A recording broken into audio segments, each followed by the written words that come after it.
L'écolier, le pédant et le maître d'un jardin. Une fable de Jean de La Fontaine. Lecture par Christophe Tabar.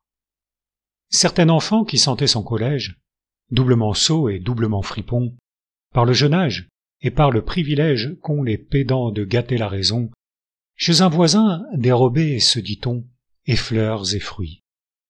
Ce voisin en automne, des plus beaux dons que nous offre Pomone, avait la fleur, les autres le rebut. Chaque saison apportait son tribut, car au printemps il jouissait encore des plus beaux dons que nous présente Flore.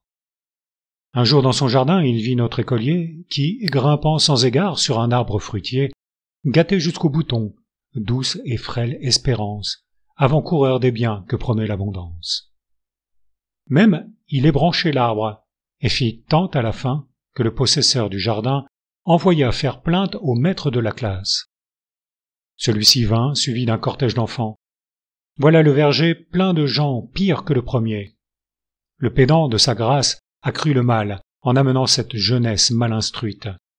Le tout à ce qu'il dit pour faire un châtiment qui pût servir d'exemple et dont toute sa suite se souvint à jamais comme d'une leçon. Là-dessus, il cita Virgile et Cicéron avec force traits de science. Son discours dura tant que la maudite engeance eut le temps de gâter en 100 lieues le jardin. Je hais les pièces d'éloquence hors de leur place et qui n'ont point de fin, et ne sais bête au monde pire que l'écolier, si ce n'est le pédant. Le meilleur de ces deux pour voisins, à vrai dire, ne me plairait aucunement.